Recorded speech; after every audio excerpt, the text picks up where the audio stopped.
remarriage one, or the divorce one, and obviously remarriage will come up in that. Obviously, I have some thoughts on it, maybe even a little bit different than yours, Kara. So, what could they be? No. I don't know. I think you could discern my opinion through my various objective poking. You got such a crazy twisting of the truth. All right. So anyhow, Is that what it sounds like to you? Yep. That's exactly what it sounds. That's the voice I imagine you were saying it in. That's how I said it. Okay. Suffering. Right, so I I don't know. Hold on one second. I'm gonna bring up the story real quick. Come on, there we go. Boom. Okay. All right. So. Where is this? Blah, blah, blah. Okay, this is in Padua. Okay. Is that a city? Yeah. Okay. So I don't know where this city is in the world. Okay, that's a good one. Okay, so my hat's off this week. I'm not sure whether it goes to the 60-year-old woman in this story, or to the fire department responding to the 60-year-old woman in this story. But as it goes, in the city of Padua, which I believe is in Italy. Yeah, because it's near Venice. Okay, so it's in Italy. Oh yeah, I've heard of it now. Okay. All right. So thanks. Oh god, I'm glad somebody else has heard of this story because it was crazy. Made me laugh all day. But the woman in Padua, Italy, called the fire department, who arrived on the scene, reportedly because she needed help opening a padlock. Wait. I know what you're talking about. Okay. Cal, was there a fire? There was a fire, so to speak. Oh, all right. A fire. A loin fire. In her loins. In her loins. She apparently had a chastity belt on. I guess like a medieval style chastity belt, like, and lost the key. And so she was trying to get into her nether region, and couldn't access her nethers. So she called the fire department. An effective chastity belt. It is a very effective chastity belt. Question. I have questions too. You go first, Kent. We are all too young to have been, who have really experienced what I consider the golden age of chastity belt. But the 1500s. But right. Whenever it was. If you have the key, why are you wearing it in the first place? I think in olden days, it was. I think in olden days it was the father who had the key. Well, the nowadays, father, or like the husband who was leaving town. Yeah, that was basically it. But nowadays, like it's a nice little I guess a rape deterrent. You couldn't rape someone. So okay, my question is, unless you had a blowtorch, but who's carrying that around? What do you do when you have to go to the bathroom? I kind of always wondered about that. Like, how did the... I'm pretty sure they're set up in such a way you can go to the bathroom. If you can just go in the chastity belt, that in itself would be a good deterrent. I don't think it's a metal diaper. Well, okay, like, if you could go to the bathroom with it on, couldn't you... This is not where I thought this was going to go. I'm thinking logistically, it seems like it would. I feel like if you could go to the bathroom, that it would be ineffective. Exactly. Okay, so look, if in olden days, like the 1500s, 1600s, a husband would go off to war or whatever, and he put his wife in a chastity belt to keep her pure, or keep her,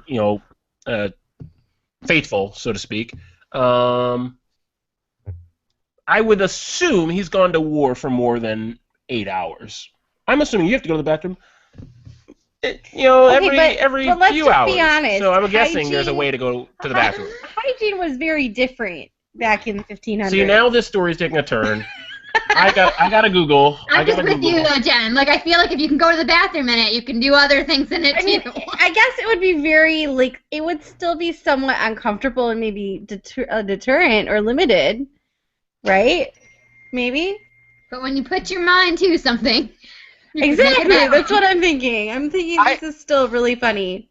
I have to tell you guys, there are times in life that you just have this epiphany, like a vision from the heavens, like how did I get here? How did I get to this place where I am right now having this conversation? And I was just hit with that. Things you never thought you would Google? How did this happen to me? I don't know. Oh, okay. Apparently, all right. So I Googled it. Yeah. Can you pee while wearing a chastity belt? And it's come up with some interesting headlines. How do you urinate and defecate with a chastity belt? Important questions if you're going to be wearing one. Someone in the United Kingdom, a girlfriend in jest suggested my wearing a chastity belt if I could, and blah, blah, blah. I'm just reading kind of the little clips here. It says, even urination went surprisingly well. I guess, I don't know. I don't know how. I mean, I guess I don't want to know, but I'm You know also what? curious. You know You what? asked the question. Now I'm Googling it, and I need to know. Urination should never go surprisingly well. You should never be surprised by a lack. I can That's, read. It's saying what it is. I can read what happened. Literally, what this woman says here. Okay, this is a time if your kids are in the car listening to this podcast, you should probably turn the podcast off and listen to it another time. But about hygiene, this woman says, I got used to urinating through the slit in the shield very quickly. It is inevitable for some urine to remain between the shield and the skin because the shield fits so snugly I cannot clean the inside very well with toilet tissue. So gross. That right there. I'm not even going to talk about her rash. pooping. I'm not even going to talk about her pooping. That right there It's pretty is bad. you don't need anything else. Like right Okay. there, it's just like I'm good. I'm going to stay away. exactly. Doesn't really I think matter. every man that I know, anyhow. Now maybe back in the 1500s, that was typical hygiene. I don't know, but ugh. Ugh, gosh. What would you do during that time of the month, too? That's just... No, we have to end this. Let's change subject. I We believe must the end phrase... this I believe conversation. it's time to go to my. Yeah, the phrase I'm hats looking off. for is moving on. Moving on. Speaking Okay, of moving, so speaking of what? moving. But go ahead. Go. Are you moving? No, never mind. You know what? Okay. That's okay. Never mind. I don't know. All right. So my headline for my hats off is City says nudists can't use the gym naked anymore, but the nudists aren't going down without a fight. Oh, the nudists do go down without a fight. All right. So it says. I hope the kids are still not in the car. Okay. So Wow. apparently, a nudist group that previously rented out a gym and pool for private events is now barred from using the facilities in the Buff. Huntington Beach, California, is where this is. Of course, it's California. Of course, the Hats off to naturalist. California. Sorry. The naturalist in the OC will have to stop going all natural if they want to keep using the Huntington Beach City Gym and Pool. Since 2007, the Orange County Group has rented the facility for private gatherings at which members play basketball, volleyball, and swim all while naked. Oh, The thank Orange- God. I was thinking these guys are lifting weights and doing squats. That's what I was like. I was that hard enough to sit on that. They might have been. They After a just didn't sweaty guy say with pants on. The Orange County Register reports that gatherings came to an end in September after city manager Fred Wilson signed a regulation banning gymnasium nudity. Wilson says it was too difficult for city employees to get their work done in the presence of naked people. The nudists are asking the city council to rescind this order. Council members heard their complaints Tuesday, but they took no action because the issue wasn't on their agenda. Wow. You know, as a customer of Lifetime Fitness, which is a very high end, elite level gym. Oh yeah, we're poor people over at Planet Fitness. I would go to Planet Fitness if they had a pool, but they don't. So Sure. as a customer of Lifetime Fitness, I'm hearing that story and I'm feeling that they charge too much because there is no nudity at Lifetime. Good to know. Good to know. Wait, so you'd pay more for the nudity? What's happening? You know what? That I was prefer there not be, but I'm just saying it's good to know that you are not paying for that. And just my opinion might change. okay. I think the funniest part is that the employees can't get their work done, and that's why they've passed this. I think that's so funny. I don't know that I would be comfortable either, like at a facility. It's like a train wreck. You don't want to look, but you would keep just getting shifty-eyed because how do you not look at a room full of naked people playing volleyball? I'm just saying. If there were a nudist gym nearby, I would probably be a member. Oh, really? Why is that? I mean, I would totally not be a member. Oh, wait, So I weird. forgot the not. That's so weird. Did you hear me say I would be a member? That's so weird. Leaving out words again. Jen leaves out words all the time. No, I would. That's like total motivation. Like seeing naked people, I would totally be at that gym. Just gonna be honest. It would make me run harder. That's for sure. Get it? Da da da. I don't really get it. That's okay. Think about it for a sec. Think about it I for a don't want sec. to think about it. I don't want I think to. we shouldn't have gone there. This is a family-friendly podcast. Last I checked, I might have to edit that out. Might have to- Well, big gulp, eh? See you later. All right. Okay. So before we move on, I have to ask, and this is not a part of the podcast unless you want to leave it in, and you shouldn't because it's boring. Who likes dark chocolate? Jen clearly likes dark chocolate. Oh! Oh! I like For dark those of you who chocolate. are listening, obviously this is a podcast, so you can't see what we're doing. Are you you on eating black? dark chocolate? Are you familiar with that brand? Yeah. I am, yes. Okay, Ghirardelli, 86% cocoa, intense dark midnight reverie, which, Cal, is what you should call your podcast. But That's my new nickname for myself. Midnight Reverie. okay, so 86% cocoa. So I had to try it because it was sitting. These are individually wrapped. It was sitting in on my friend's coffee table, and it's like, well, I have to have one of these. I've never had chocolate this dark. It's like chewing coffee. It's the worst candy I've ever had. Weird. No, I like really dark chocolate Maybe like you should that. have it in the in the morning. In the morning. Instead. At night. Yeah.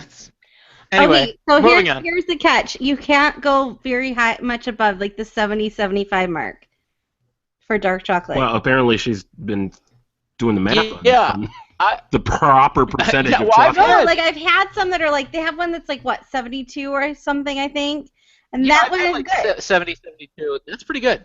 I Yeah, like that. like But this the is just 80s. I've had a couple Ugh. that are like 80, 90 something, and you're right, they're very Ugh. chalky. All right, so moving on. I like Kara, that. anyway. Kara, moving on. you brought up this photo about divorce. So why don't you kind of lead off this discussion, and we can start talking about it. You're too far west. Sure. Well, it's something that I've kind of noticed a lot on Facebook. People making comments about divorce, about how people just need to accept it, and the second year I'm on this mom's group, and the second anyone's complaining about my husband does this or does that, anyone have advice? There's always the women that are right there. I would just leave him in a second. I would leave him right away, and it really bothered me because it's well. Of course, the divorce rate's so high. It's if I do anything wrong, I'm suddenly have to get a divorce. But someone that I know really well posted one of those inspirational quotes, kind of pictures, and instead of saying something really lovely like "believe in yourself" or "the power of your dreams" or something, something really cheesy but makes you feel good. This was sometimes getting divorced is the best thing you can do to teach your children about love. It's just divorce. No one ever died from it. And I was like, well, that's really depressing.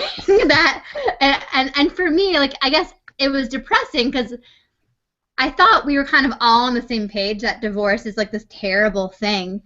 And I felt like upon reading that, society in general is trying to make light of something that is really, really heavy and really, really damaging. And not to say that I obviously, my mom got divorced when I was 5, and it was a necessary divorce. Like these kinds of things happen. If you're in an abusive relationship, you have an unfaithful spouse, you try to reconcile, and the other party is unwilling. You can't be married by yourself. If one person is out, then it's over. But I think just the attitude of, oh, it's just divorce, makes me feel like, well, it's just marriage, so who cares? And it just kind of, it scares me the way that society is starting to think down that road. So anyway, that's kind of what I wanted to discuss. Obviously, I have let some of my thoughts shine through there. But I thought it would be a good thing to discuss, especially because I know, Calvin, I know that you've been through divorce. Yeah. Thanks for putting that out there, Kara. Sorry, I mean, you said it before. I've said it plenty of times. No, yeah. I have been through a divorce, and I think initially when you posted this on our private Facebook group to suggest talking about this topic, I thought that our viewpoint was probably a little bit further apart than after listening to you talk about it now than it actually is.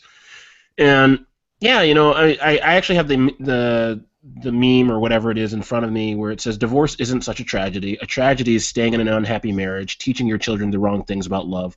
Nobody ever died of divorce. So that's what this thing says. And of course, it's not being put out by Successories. If anybody remembers those posters, like teamwork and like beautiful pictures of like people running across the beach together or something, whatever. So I mean, it just looks like somebody put it together on a PowerPoint and threw it out there, and it got a little bit further than even they probably thought of right now because we're talking about it on our podcast here. But in thinking about this, as the only divorced person on this podcast, not that I'm the only one who has a valid opinion on this, there's parts of it that I definitely gravitate towards, though. A tragedy is staying in an unhappy marriage, teaching your children the wrong things about love. I remember when I went through my divorce, I was young, got married at 20, divorced by 23, and I remember very vividly being a horrible person. I was young and dumb, and people always ask me, would you do it over again? I said, I'd do it over again with the right person. I'm still an advocate of young marriage. I just think you need to have a community that comes around you. We didn't have that because now a lot of church communities are saying, wait till you're like 30, wait till you've seen the world, wait till you've done all these things by yourself. And so if you get married young, all of your friends are still young because they're being told don't get married yet, and the church doesn't know how to come around you as a young married person. And so divorce almost seems inevitable because you have no support base. But that's a whole other discussion, I think. And I think I've touched on that on a few other podcasts. But I think looking back at my own marriage and now looking down the barrel of a new one coming up with Jen, I was a terrible person at 20. I was young, dumb, didn't have a support base, said a lot of terrible things. I feel like Morgan Freeman at the end of Shawshank Redemption, where he says, if I could just go back and talk to that young man and say this, keep him from doing that dumb thing. I feel like that. I feel like, man, I'm at 36 years old. I wish I could go back to that 20-year-old guy and say, you can't say that to her. You can't call her that. Okay? So divorce is a tragedy. However, at the same time, looking back at my marriage, I don't fault her for leaving. It would have been a tragedy for her to be in an unhappy marriage where I'm calling her names. I was never physically abusive, but I was always finding ways to cut her. I was always finding ways to put her down. I was always finding ways to not support her. I was always finding ways to withhold sex from her because I no longer found her attractive. I was doing all of these things in front of my stepdaughter, her daughter, and my soon-to-be daughter. She was pregnant at the time that she ended up leaving me. And so in that sense, I think that this resonates with me more so for the woman than for the man. I guess. I don't know. Maybe that's sexist of me to think that men don't feel the same emotions that women do, but all I have is a perspective of my being the bad guy, and her. I mean, it takes two to tango. Ultimately, she was a person who left. Could it have been fixed? Probably, if we'd gone to counseling and taken it seriously. Yes, but the fact of the matter is, the story that we have is I was terrible. She took her daughter out of that situation. She took our daughter that was soon to be born out of that situation. She took herself out of that situation. And to me, looking back on that, it's a tragedy that I was a terrible person, but it's not a tragedy that she removed herself from the situation. I don't think at all that it's a tragedy that she removed herself from the situation, even though at the time I wanted to bring up everything about the Bible saying that she was the bad guy. You shouldn't be leaving. I've been faithful, yada, yada, yada, yada. I honestly do feel like it would have been a tragedy for her to, even though there was no physical infidelity On your part. on my part, it would have been more of a tragedy for her to stay in a marriage with me. But so that's why this kind of resonates with me. Let me ask you this from, I promise you, a devil's advocate perspective. You're sitting here in your 30s on the cusp of another marriage with the self-awareness and maturity to look back on your very young self and say say publicly, I was a terrible person. Do you feel like you wouldn't have gotten to where you're at if that other marriage still existed? I think about that all the time. There's not a day that goes by that I don't think about that kind of thing, especially now that I'm not considering, geez, I am engaged. I'm looking down the barrel of getting married again to Jen, and it's weird. She's getting the guy that my ex-wife Michelle should have gotten, but she's getting the guy that only exists because Michelle left me. Mm-hmm.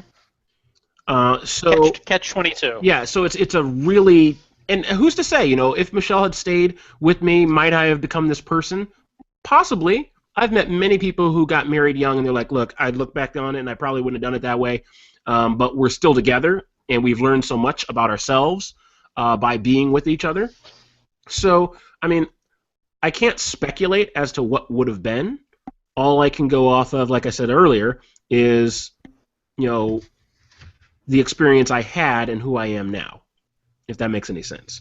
But do you think that it was completely, okay, not to get just about what your marriage was. It's like turning into the Calvin Moore interview show. What's going on here?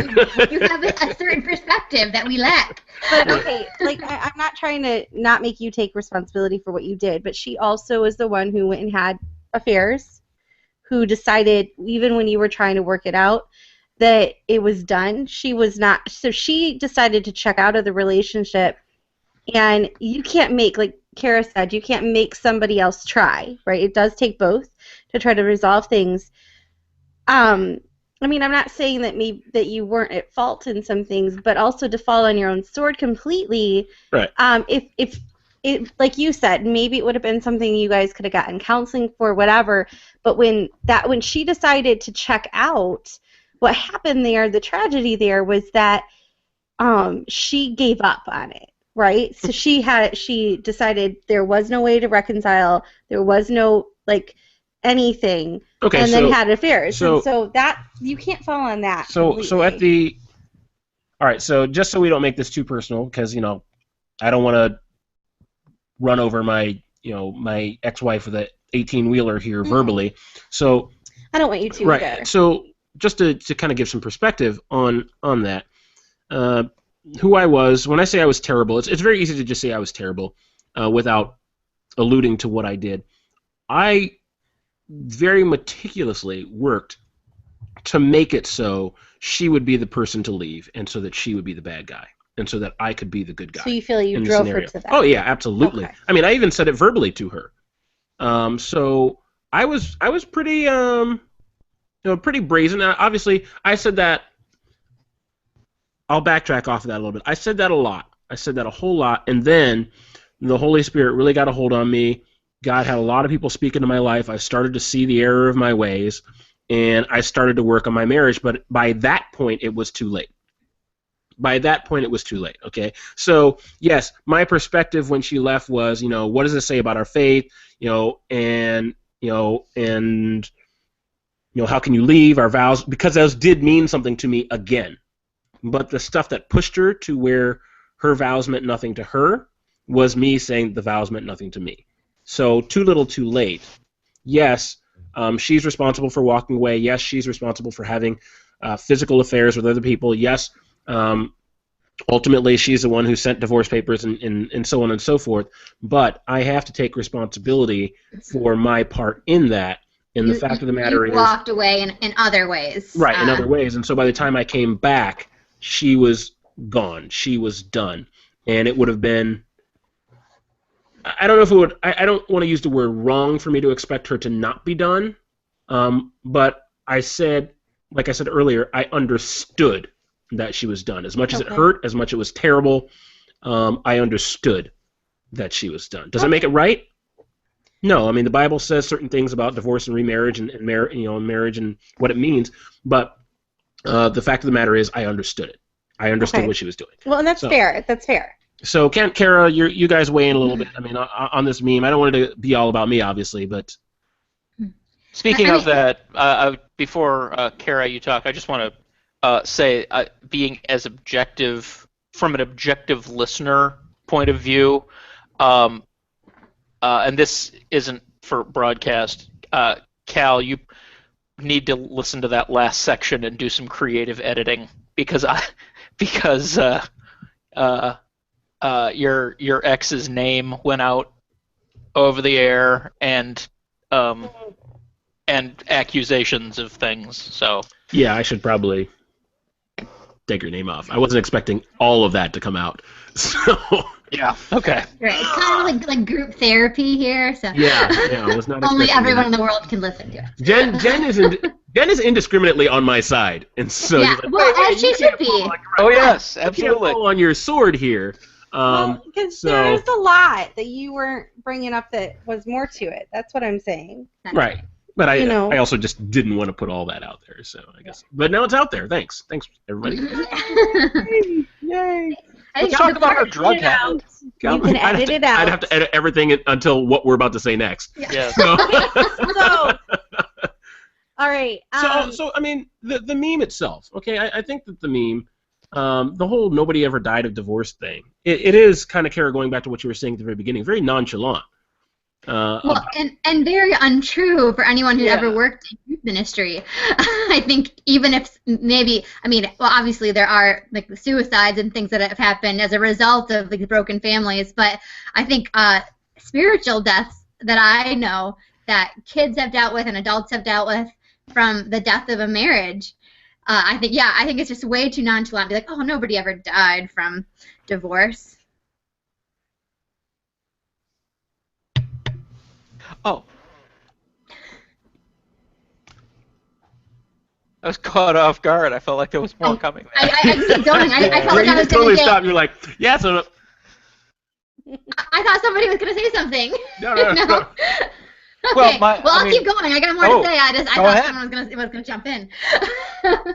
But I mean, hold on. Can you really be surprised though? I mean, so it's kind of a laissez-faire idea. Nobody ever died of divorce. Oh, it's just very flippant. But can you really be surprised at all, Kara? In a culture, and here I am, I'm bringing up scandal again. In a culture that roots for the affair originally between the president and we're entertained by affairs on television all the time. Whether it's shows like, I don't know if it's on the air anymore, Cheaters. Oh, we like to see this guy get caught cheating. Or television shows where a woman's unhappy in a marriage and so she starts having this affair and it's shown as beautiful. Or people Jerry Springer. People on the radio telling their stories. Is Jerry Springer still even on? I don't even know. Okay. I don't know. Jerry. But either way, we live in a culture where affairs are beautiful. Should we be surprised at all by a laissez-faire view of divorce? Yeah. No, I'm not people have starter surprised. marriages now. Starter marriages. I know. I'm not surprised. I am angry and I am sad. I'm not surprised. This is pretty normal. And I guess two things really stuck out to me in that particular meme. The first one was just the use of the word unhappy. And I hear that a lot from people. Like, well, I had a friend post not so long ago, is there truly a thing as a happy marriage?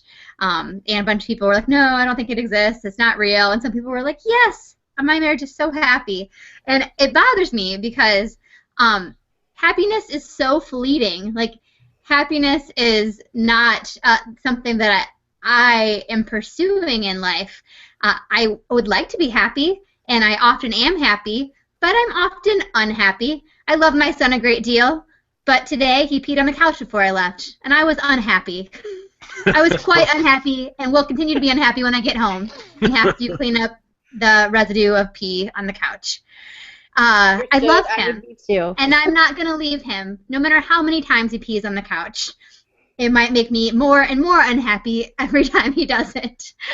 Would you be? Let me ask you this: would you be more likely to leave your son if he peed on the couch at, say, 15? Because I would.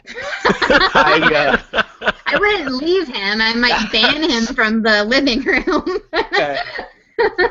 So, like, kind of the unhappy thing is like it bothers me because it kind of has this feeling of, you know, if the magic's gone, if the butterflies are gone, if you're not feeling super attracted to someone anymore, all those beginning romance things, if those are gone, well, the marriage is over. We don't love each other anymore. Well, I think any of us who truly unconditionally love people, whether it's your spouse or anyone else, understand that that love isn't a feeling, and the happiness isn't the judge of the, you know, the worth of loving a person, loving someone through the really hard times, loving somebody when they're being a really crappy person is what's beautiful about marriage, and that's how marriage reflects the covenant, you know, between God and His church. Is that even when the church is, you know, sleeping around and whatnot, God still takes them back and says, "I love you, and I will make you pure again." So I'm not saying that every husband and wife that cheats on each other should, you know, work it out. Every situation is different. I just think using the word unhappy is, it just seems really shallow to me. Yeah, it is. I think we have a culture that makes us unhappy about things like Apple. I love Apple, right? I have got all their products. You know, I think I have a good deal of their products. But every single year, like, my phone works just fine. Works just fine. But every year when they do the whole keynote address about the new iPhone that's coming out, I all of a sudden feel unhappy with the device that I have. It's never given me problems.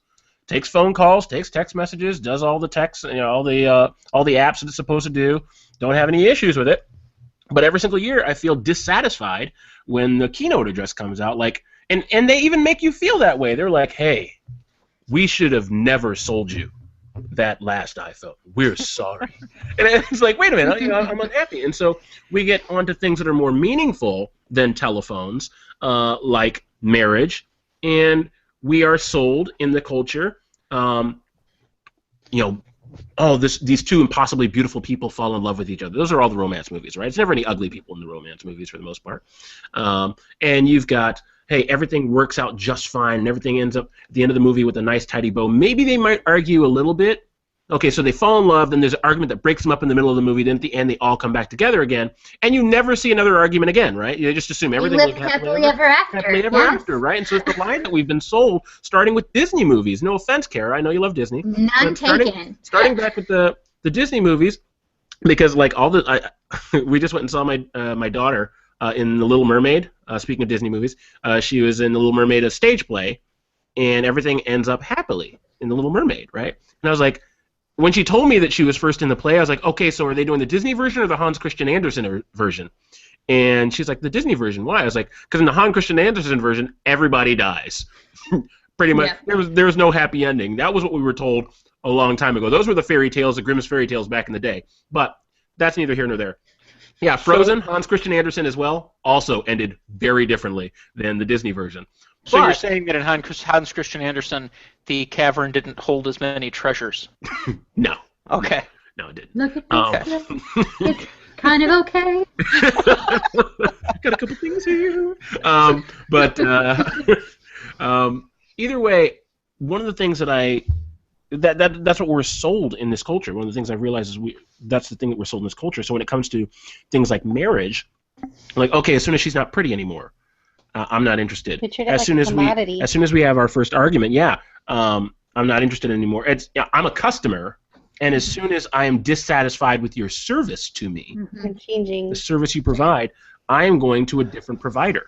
Sure. So, someone else says, "Oh, my husband always surprises me with romantic flowers," and I'm like, well, my husband doesn't do that. I want a husband that gives me flowers all the time. Right. But your husband, that husband might get her flowers, but doesn't talk to her. Right. Exactly. So Get her flowers because he's sleeping with the secretary. right, he might get her flowers because he's always in trouble. That's the part of the story that the friend doesn't tell you. Right. Right. Yeah. Like, you don't write like, oh, we had a big fight and he's well, some people do, but they shouldn't. Anyhow, but you write like, oh, it's wonderful and I love him. That's what you write. Like Right. that's what people That's do. what you see online. That is. But people look at that online and then they compare it to the fight they just had or whatever is going on or wherever they're I have an dissatisfied. unhappy marriage because I'm not Right. like that. And then they come to this conclusion, and then what happens is, the Bible talks about it's those little foxes. So, like, all of a sudden something starts creeping in. So-and-so flirted with you at the gym, like, and you're like, ooh, huh. He made me feel pretty. He made me feel pretty, yeah. and so-and-so hasn't done that, where the guy at the gym is a loser. The guy that you're married to is a dedicated, hardworking man who maybe is tired when he gets home. Like, there's a difference, but people never see the full picture that way. They see how it makes them feel. One of the things that I was thinking about when I read this is that a couple things. I think that sometimes divorce is necessary. I think that, like, we have to be careful and, to not shame those that have that, because it's so common. It's so common that most people have, and some are necessary, some are not. If it's not necessary, God still has grace, and it's no worse than anything that anybody else did. Mhm.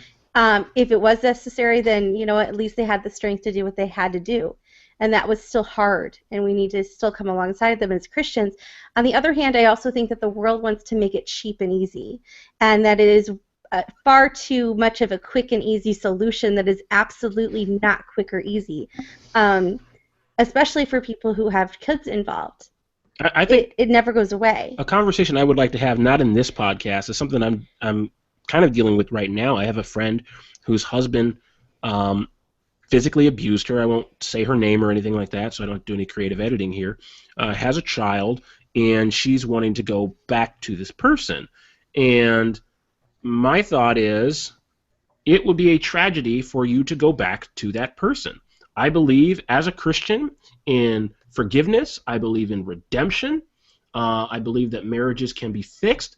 But percentage-wise, I'm looking at, okay, most women who go back to abusive husbands, their husbands abuse them again and abuse the children. That's statistically a fact, okay? And so what do we do as Christians when divorce is the thing that should happen? That's a conversation I want to have. Not, hey, let's approach this laissez-faire. You're not happy. He's put on a few pounds. He said a mean word to you. He didn't want to go see, the new, romance movie with you and your friend's husband did. He didn't send you flowers and your friend's husband did. No, we're talking about he laid his hands on you. He has physically harmed your body and your soul. What do Christians do in a situation where you need to tell the person to get out of that? That's a conversation I definitely want to have, not in this podcast, but maybe in the next couple podcasts we can discuss that one. It'd be I good. think that Yeah.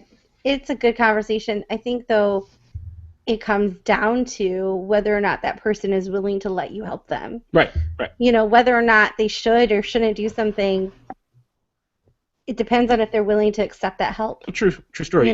Regardless or not, I want to talk about what is the Christian's responsibility in that, given that God hates divorce, right? So Mm-hmm. I would love to get some perspectives on that. But Kent, you haven't said too much in this one. What do you have any thoughts kind of percolating as we've been talking? The only thoughts I had, I was somewhat reluctant to share, and I'll do it creatively, just because I don't know who listens to the podcast, but a family, I just how should I put this?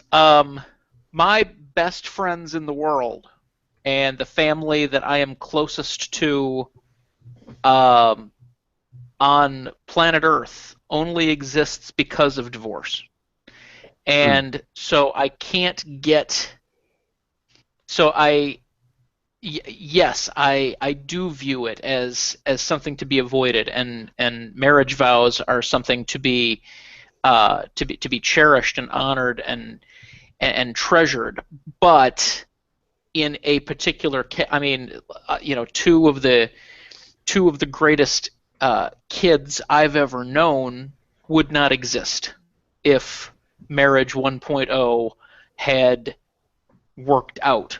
And Marriage 2.0 is, I mean, now 10 years on, is still probably the most lively and vital and loving I see on a day-to-day or week-to-week basis.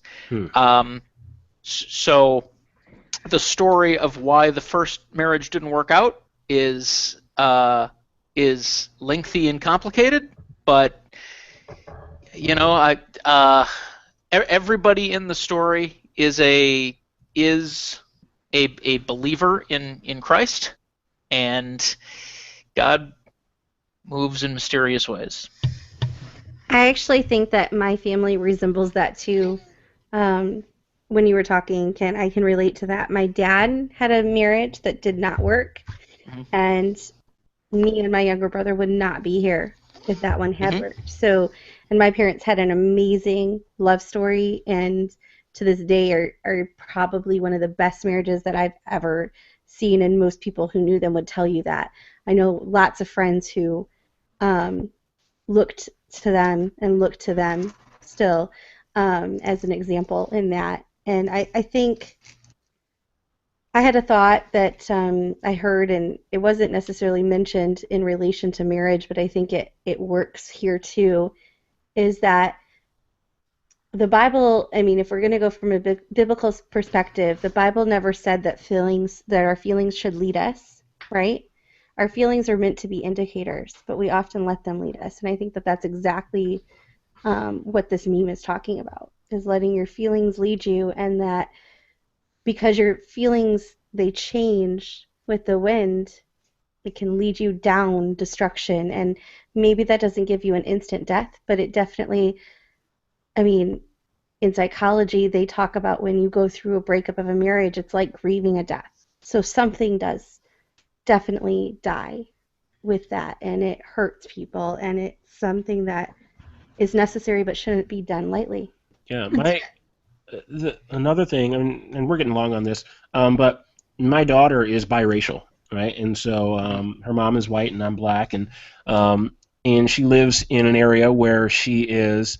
We were joking when we went to go to her play. She was in this play at this high school, and we were looking in the cafeteria / lobby area. There was this big thing that had pictures of all of the graduating classes from this high school, and it took me until, I want to say, the 1980s to find a black person. And each year it's only one black person. And there was one where I stopped and I was like, are there two? No, that guy's Hispanic. But I mean, for the most part, very few people of color, very, very few people were of color. And so my daughter does not have access to her African American side in terms of heritage, right? She doesn't see black people, and she doesn't know about her heritage. I could ask her who Martin Luther King is, and she kind of knows, but I asked her who Malcolm X is the other day, and she didn't know. And I ended up taking her to the Charles H. Wright Museum of African American History, which is the largest African American history museum in the United States, and walked her through, because I wanted her to know about her, where she comes from. At least half of her comes from, and she was bored. She's 13. She doesn't really care about museums, but it was very important for me as her dad to expose her to this, and it caused not a huge argument, but definitely a place where ideologically her mother and I did not see eye to eye. Okay, and so that's another thing that, hey, you know what? Nobody ever died from divorce. Okay, fine, whatever. No, I don't think that's true, but you can't be laissez-faire about it because now you've got two different households, two different value systems. I mean, it's caused disagreements between Jen and I because we're trying to figure out how does a step-parent talk to a stepchild? How do you deal with these kinds of things? These are things that God didn't intend, right? I mean, they happen. God's not surprised by them, but they are not God's best for us. And so I think it has caused more of a nightmare and more of a headache to be in a situation, especially where there's children. It'd be one thing if we just divorced and never saw each other and there was no child between us. But when there's definitely children involved, it's like, oh my gosh, now you've got two different value systems. You've got, two different sets. I guess 4 different sets of grandparents. You've got all sorts of different family things to go to. It's really, really complicated. And for someone to say, my husband didn't get me flowers, and then just ruin everything because I don't want to assume that someone's getting divorced over not getting flowers. Sure, but, yeah. Sometimes it starts with that small little right, and then it can grow. Mhm. And so I think this meme does not take into account all of the difficulties and heartbreak right. and horror, literal horror that come from divorce. I do want to say some people do it really, have a way to get over things and do it really well. That still doesn't mean it's easy. Well, and I think that's what really struck me in this particular meme was that, I don't remember the exact wording, but something about it's better to get divorced than to stay in a marriage where your kids are seeing you fighting all the time and being angry and unhappy all the time. And I understand what they're saying. If you feel like there's so much like discord in your household, that maybe your kids will be better served from you guys just being apart from each other. But I think you have to just take into consideration that you're also showing your kids something else that even though you say something's forever, it might not necessarily be so. And even though, mom and dad promise to love each other till death do us part, they can take that back. And I think that has serious repercussions on a developing child's mind, whether they realize it in the moment or not. I mean, I think I was 5 when my parents got divorced, and like I said, it was absolutely necessary. My mom needed to get us out of that situation. But, here I am 33 years old, and there's still sometimes things that I think, and I have to, kind of really think through why do I think that way? And it has to do with just kind of some wrong ideas I have about marriage and its forever quality. And I want to say, in conclusion, kind of all that aside, I know that it's not, it's a highly emotional thing, a divorce is, and I understand somebody's desire to kind of play it down because we want to be really tough and have a thick outer shell and just act like we can get through anything. But I think it's important to acknowledge that divorce is, like Jen said, it's like death. It's something to be grieved, but something that is really wonderful about God is that He is a God of restoration and reconciliation, and He can make really wonderful things out of really terrible things. And so that's, I have a wonderful stepdad, and I have 2 wonderful brothers. Well, I do have 2 wonderful brothers, a brother and a sister. I wouldn't have if my mom hadn't gotten divorced. And like you said, Kent, you have a family that that brings so much light and joy to the world. That's what's awesome about God, is that really awesome things can come out of really terrible situations. Okay, I think we're done there. We're going to do the second one here in a minute. Want to take a 5-minute break? Yeah, we probably should, because I got to find a hats off. Okay, also, I'm probably, if you guys end up listening to this podcast, I'm probably going to cut off almost all of the personal stuff that I talked about. Yeah. I think we got enough content after it. Yeah. That I'm not afraid of sharing that stuff. I don't know that we even have enough people here, and part of me is like, maybe I should leave that because it's nice and authentic, and maybe I can just bleep out my ex-wife's name. But as of right now, at this moment, I'm not going to have all that in there. No, I think it's good. It's respectful of her to leave it out, and of your daughter. All right, cool. So give us 5 minutes. So 10:15, we'll be back. All right. Okay. All right, bye.